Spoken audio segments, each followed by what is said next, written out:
Rising tensions between the United States and Iran are once again drawing global attention to the narrow waters of the Strait of Hormuz, a maritime choke point through which a large share of the world's oil supply travels. In recent days, both countries have exchanged warnings, military claims, and strategic signals, highlighting the potential for wider regional confrontation. At the center of the latest developments is a renewed message from Iran, a dramatic display of its underground naval infrastructure along the Persian Gulf coastline. Iranian state media has circulated footage showing vast subterranean tunnel complexes filled with fast attack boats, anti-ship missiles, and naval mines, facilities believed to belong to the naval arm of the Islamic Revolutionary Guard Corps. The video, first released in 2025 and now resurfacing amid heightened tensions, shows long tunnels carved deep into the coastline where dozens of high-speed military vessels are stationed and ready for rapid deployment.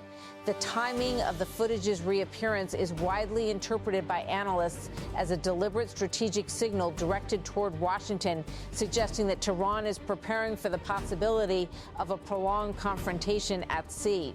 Iranian state television reports that these installations are part of what officials describe as underground missile cities, military complexes stocked with cruise missiles designed to counter enemy warships and electronic warfare systems. According to Iranian claims, the weapons are stored hundreds of meters underground, shielded from aerial surveillance and airstrikes, and can be activated within minutes if needed. Officials say the missiles deployed within these facilities are capable of striking targets hundreds of kilometers away, allowing Iranian forces to threaten naval fleets operating far from its shores. The strategy reflects a doctrine long associated with the IRGC Navy, relying on concealed coastal bases and swarming attacks using small, fast boats equipped with rockets, missiles, and naval mines. Military analysts note that such tactics could be particularly dangerous in the narrow waters of the Strait of Hormuz, where maneuvering space for large naval vessels is limited. In such an environment, swarms of smaller attack craft could pose a serious challenge even to technologically advanced fleets. The strategic importance of the strait makes any confrontation there especially dangerous. Roughly one-fifth of the world's oil shipments pass through the waterway each day, making it one of the most critical energy choke points in the global economy.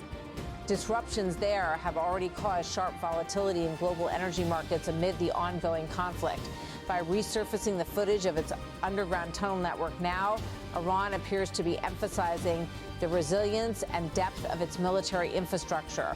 The message from Tehran is that its coastal defenses are deeply entrenched and difficult to neutralize.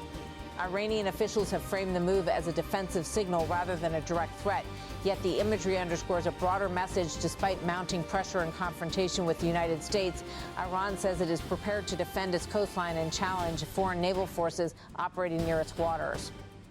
Whether the video is intended primarily as deterrence, a warning, or preparation for escalation remains uncertain.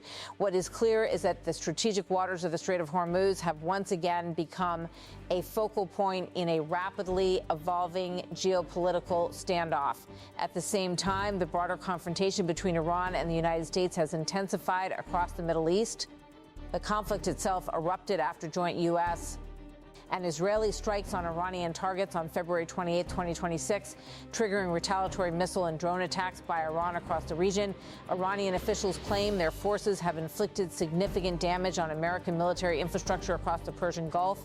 According to statements issued by the Islamic Revolutionary Guard Corps, Iranian forces say they have destroyed 10 advanced American radar systems across the region and downed several high-value drones.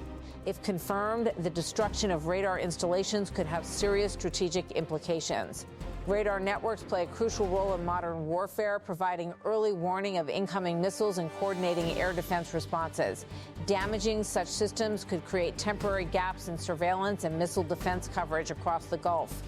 The announcement was delivered by IRGC spokesperson Ali Mohammed Naini, who framed the developments as evidence that Iran has gained the upper hand in the confrontation. Iran will determine when the war ends, he said while speaking to Iranian state media. He also insisted that Tehran, not Washington, would ultimately decide the outcome of the conflict, reflecting a broader message of defiance from Iran's leadership. Iranian officials also directed sharp criticism toward the American administration, accusing Washington of concealing battlefield setbacks and presenting an overly optimistic picture to the public. In Tehran's narrative, the war is not only continuing but expanding. Iranian forces say they have launched several waves of missile and drone attacks as part of a broader retaliation campaign involving both the naval and aerospace divisions of the Revolutionary Guards. According to Iranian officials, these strikes targeted American installations across the region as well as sites inside Israel, widening the scope of the confrontation and raising fears of a broader regional crisis. Iranian missiles have already struck several locations in Israel since the conflict began, causing casualties and forcing widespread security alerts. Iranian leaders claim their missiles are equipped with heavy warheads and are capable of striking military targets with growing precision and intensity. They reject Western claims that Iran's missile stockpile is dwindling, arguing instead that their arsenal remains robust and fully operational.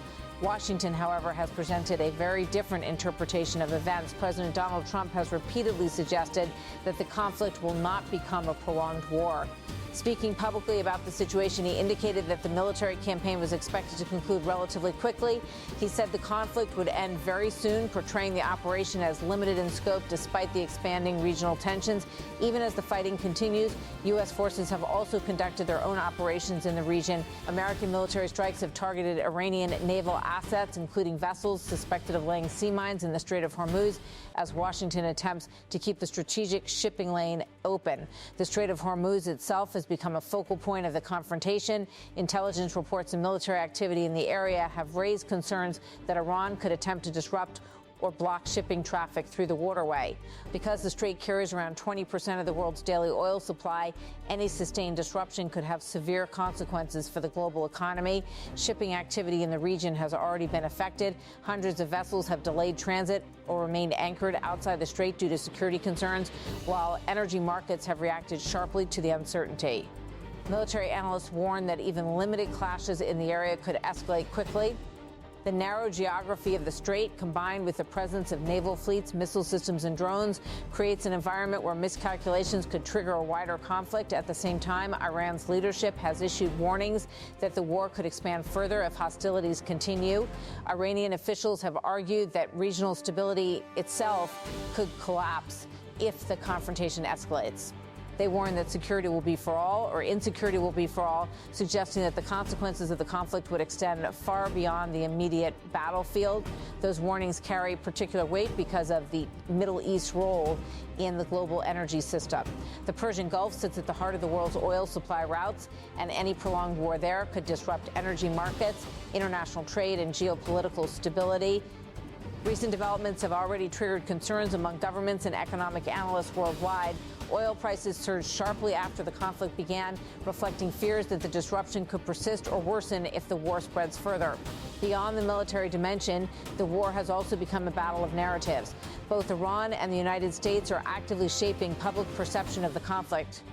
Each side is highlighting its successes while minimizing its losses, attempting to influence audiences both domestically and internationally. Meanwhile, diplomatic efforts to halt the fighting are quietly underway. Several countries, including China, France, and Russia, have reportedly attempted to mediate and encourage a ceasefire between the two sides. However, Iranian officials say those proposals have been rejected for now. A spokesperson for Iran's foreign ministry explained that numerous governments have been in communication with Tehran as part of ongoing diplomatic contacts. Various contacts are currently being established with the Islamic Republic of Iran, he said while describing the ongoing international efforts to end the conflict. According to the spokesperson, several countries have expressed willingness to help stop the war or broker a ceasefire agreement, but Tehran insists that the final decision lies with Iran itself. He said the power to stop the war lies entirely within the hands of the Islamic Republic of Iran. Iranian officials say they would only consider halting military operations if they receive what they describe as firm guarantees that hostile actions against Iran will not occur again. The spokesperson emphasized that Tehran expects its adversaries to acknowledge responsibility for the conflict. He said they must accept responsibility for all of their actions.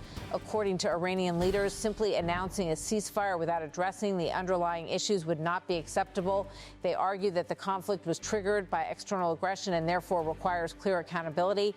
Iranian officials also claim that their forces have already inflicted significant damage on their opponents during the fighting. He said the Islamic Republic of Iran has inflicted heavy and painful damages on the Zionist regime, America, and their allies. They point to economic disruption disruption and rising energy prices as evidence that the conflict is affecting global markets and placing pressure on their adversaries. From Tehran's perspective, these developments demonstrate that Iran has the strategic advantage. He said, "We now have the upper hand." The spokesperson concluded by reiterating that Iran believes it will ultimately determine how and when the war comes to an end. He said the Islamic Republic of Iran will ultimately determine the end of the war. Despite the strong rhetoric from both sides, the ultimate trajectory of the conflict remains uncertain. Missile strikes, drone attacks, and naval confrontations continue to reshape the strategic landscape of the Middle East. Whether the confrontation remains limited or expands into a full-scale regional war will depend on decisions made in Tehran, Washington, and several other capitals in the coming days and weeks. For millions of people across the Middle East and for governments around the world watching closely, the stakes could hardly be higher. The outcome of this escalating confrontation may influence global security, energy markets, and international relations for years to come.